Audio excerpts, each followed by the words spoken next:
हेतु संपर्क करें। आज इस प्रेस कॉन्फ्रेंस के माध्यम से मुझे भारत सरकार से, प्रदेश की सरकार से ये कहना है कि जिस तरीके से मक्का मदीना के अंदर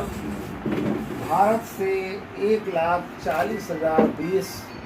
हज यात्री जो हज कमेटी के माध्यम से सफ़र कर रहे हैं, आज उनको मक्का मदीना में भारी दुश्वारियों का सामना करना पड़ रहा है। वहाँ से लगातार वीडियो, लगातार लोग मैसेज कर रहे हैं कि भारत सरकार ने जो हज कमेटी के माध्यम से हाजियों से पैसा जमा कराया और वो पैसा इस बाबत था कि उनको वहाँ पर होटल मिलेंगे और उनकी सारी रहने की व्यवस्थाएं दुरुस्त रहेंगी, लेकिन बड़े अफसोस के साथ कहना पड़ रहा है कि वहाँ पर ज़्यादातर लोग उम्र के आखिरी पड़ाव के हिस्से में अधिकतर लोग भारत से हज यात्रा पे जाते हैं और काफ़ी ज़ईफ़ भी होते हैं। वहाँ पहुँचने के बाद एक एक कमरे में 14-14, 15-15 लोग ठहरे हुए हैं। एक ही बाथरूम है, लोग 15 लोग बाथरूम में सुबह से लाइन में लगे रहते हैं और गंदी चादरें, गंदा ओढ़ने की व्यवस्था गंदी, और वहाँ टॉयलेट गंदा पानी और सारी चीज़ों से परेशान हज यात्री वहाँ पर काफ़ी असुविधाओं के शिकार हो रहे हैं। इससे पहले भी मैंने प्रेस के माध्यम से, आप लोगों के माध्यम से भारत सरकार को अवगत कराया था कि जब हज यात्रा पे लोग जाने की बात थी तो नई गाइडलाइन बनाने में देरी हुई और वो 4 महीना देरी हो गई।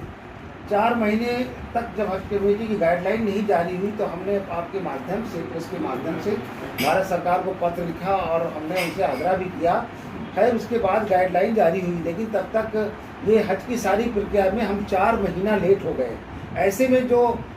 मक्का मदीना के अंदर भारत के अलावा जो तमाम देश से उन लोगों ने 6 महीने पहले आकर के तमाम होटल और धर्मशाला जितनी भी ठहरने की व्यवस्थाएँ थी बढ़िया अच्छा उन्होंने बुक कर लिया था और भारत से एक भी आदमी सऊदी अरब गया नहीं, मक्का मदीना गया नहीं, ना तो होटल देखा ना तो बुकिंग किया। ऐसे में सारे होटल जब बुक हो गए तो भारत के जो भी हज यात्री उनको सारे खटारा होटल मिले जो मक्का मदीना से काफ़ी दूरी पर भी हैं और वो सुविधाओं से लैस नहीं है, कम सुविधाओं वाले होटल हैं। ऐसे में हज यात्री को बड़ी परेशानी का सामना करना पड़ रहा है और जो इस वक्त अल्पसंख्यक मंत्रालय की मंत्री है मोहतरमा स्मृति ईरानी जी, वो बेइंतहा इस हज यात्रा से बेखौफ है वो कि उन्हें उससे जैसे लगता है कि इस हज यात्रा से उन्हें कोई लेना देना नहीं है।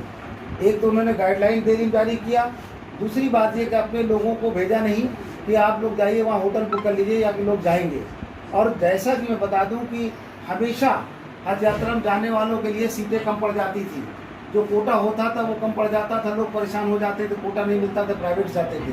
इस बार ये सीटें भी पूरी नहीं कर पाए हैं और जो प्रधानमंत्री जी के वाराणसी से जो हज यात्री जाने थे वहाँ पर भी, वहाँ की भी हवाई जहाज़ को निरस्त कर दिया गया है। ऐसे में तमाम जाने में परेशानी, वहाँ पहुँचने के बाद भी परेशानी।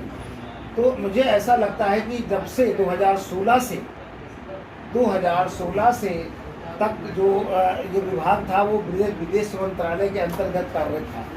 ये हज की सारी व्यवस्थाएं विदेश मंत्रालय देखता था, लेकिन 2016 में सरकार ने इस मंत्रालय को अल्पसंख्यक के अधीन कर दिया, अल्पसंख्यक मंत्रालय के अधीन कर दिया। ऐसे में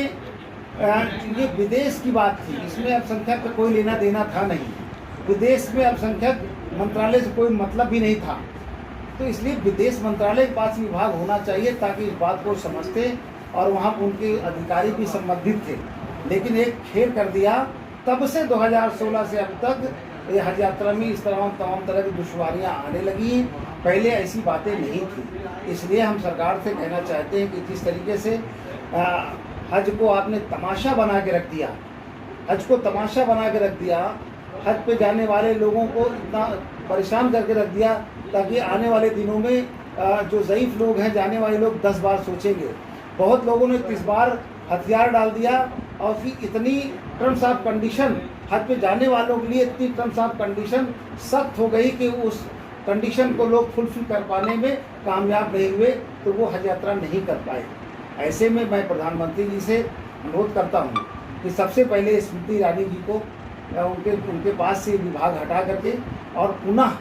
आप विदेश मंत्रालय के अधीन हज कमेटी को कर दिया जाए। और जो हज कमेटी के अंदर बैठे भारत सरकार के हज कमेटी के लोग जो है, उत्तर प्रदेश के हज कमेटी के लोग हैं, ये बैठे तमाशबीन की तरह केवल दिन भर पेपर और मीडिया में रहते हैं। उनको इस देश के तमाम जो बेचारे हाजी यात्रा पे हैं उनकी समस्याएं दिखाई नहीं पड़ती हैं। और यहाँ भारत के तमाम ऐसे जो सियासी उलमा भी हैं, उन लोगों भी तमाम तरह की बातों पे जो बात में उन्हें नहीं टिप्पणी करना चाहिए उस पर कूद पड़ते हैं और महत्वपूर्ण जैसे हज के डिपार्टमेंट पर मुंह पे अपने दही जमा कर बैठे हुए हैं और वो लोग उस पर कुछ भी नहीं बोलते हैं, केवल सरकार से बार्गेनिंग करते हैं। और वो लोग सरकार के सारे काम करते हैं, सरकार जैसा उनको डमरू बजाती है वैसा डांस करते हैं। ऐसे जो कौम के रहबर बने हुए हैं तमाम तंजीमें खोल करके, मैं उनको भी कहता हूं कि अल्लाह ताला आपको हिदायत दे। कम से कम आप जो वहाँ पर बेचारे हाजी हजरात गए हैं उनके लिए तो कम से कम आप फिक्रमंद हो जाइए। इसीलिए मैं चाहता हूँ कि मैं पत्र लिख रहा हूँ प्रधानमंत्री जी को कि प्रधानमंत्री जी अभी समय है, जो भी वहाँ दुश्वारियाँ हो रही हैं आप इसको अपने संज्ञान में ले करके तत्काल प्रभाव से वहाँ अपने लोगों को लगा करके हाजियों को जो भी सुविधाएं हो रही हैं उनको सुविधाएं प्रदान करने का काम करें। और उसके साथ ये स्मृति ईरानी जी को मंत्रालय से हटा करके और विदेश मंत्रालय के अधीन ये हज कमेटी को रखा जाए ताकि हमारे लोग हज की यात्रा ठीक से कर सकें और उनको पूरी सुविधाएं भी मिल सकें।